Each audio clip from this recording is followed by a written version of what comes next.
یہ صدائے حریت جموں کشمیر ہے۔ کشمیر اپ ڈیٹ کے ساتھ ابن سلام۔ مقبوضہ وادی اور جموں خطے کے مسلم اکثریتی علاقوں میں فوجی محاصرے اور کشمیریوں کی طرف سے سول نافرمانی کے باعث زندگی آج 96 روز بھی متاثر رہی۔ قابض حکام نے نماز جمعہ کے بعد بھارت مخالف مظاہروں کے ڈر سے پابندیاں سخت کی، تاہم اس کے باوجود کئی مقامات پر مظاہرے ہوئے۔ پابندیوں کے باعث آج مسلسل 14ویں ہفتے بھی کئی بڑی مساجد میں نماز جمعہ ادا نہ ہو سکی۔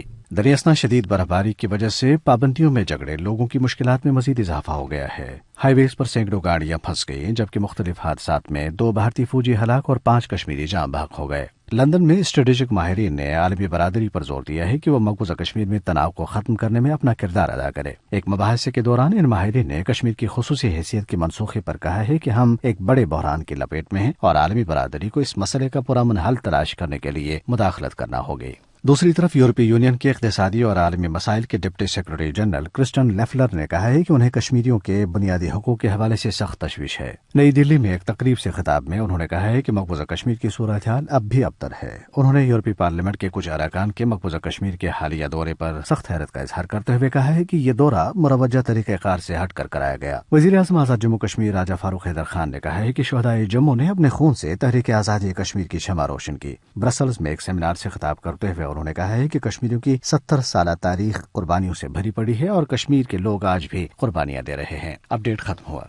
مقبوضہ کشمیر کی خصوصی حیثیت کے خاتمے کے بعد اب بھارتی استعمار نے نہ صرف وسیع پیمانے پر کشمیری عوام کے قتل عام کا منصوبہ بنایا ہے، بلکہ بھارت کو ایسے ضمیر فروش، ملت فروش اور ابن الوقت کارندوں کی بھی تلاش ہے جو اپنے غلامانہ اقتدار کے لیے RSS کے ہندوتوا ایجنڈے کی تکمیل میں بھارت کی مدد کریں۔ اس حوالے سے سنتے ہیں کشمیر تحریک خواتین کی جنرل سیکرٹری اور خاتون حریت رہنما شمیم شال کی گفتگو۔ بھارت جس تیزی سے مقبوضہ جموں کشمیر کے اندر غیر ریاستی باشندوں کو وہاں بسانے کی کوشش کر رہا ہے، اس کی جتنی بھی مذمت کی جائے وہ کم ہے۔ بھارت نے ریاست کو مذہب کی بنیاد پر تقسیم کر کے وہاں کے باشندوں کو ایک دوسرے کے خلاف استعمال کرنے کی ایک بہت ہی گھناؤنی سازش کی ہے۔ وہ گجرات جیسا مسکر وہاں بھی کرنا چاہتا ہے۔ ہماری ذمہ داری نہ صرف مقبوضہ جموں کشمیر کے اندر، جہاں بھارت یہ کوشش کرے گا کہ وہاں ہندو اور مسلمانوں کے درمیان ایک نفرت کی فضا قائم کرے، اس کو ناکام کرنا ہے، بلکہ جو ہمارا کیس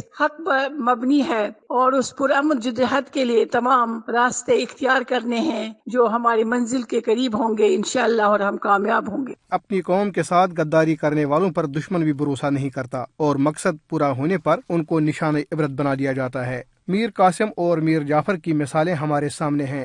لہذا کشمیر میں شہداء کے خون سے عبارت تحریک کے ساتھ غداری کا ارادہ کرنے والے لوگوں کو اپنے عبرتناک انجام کی فکر کرنی چاہیے۔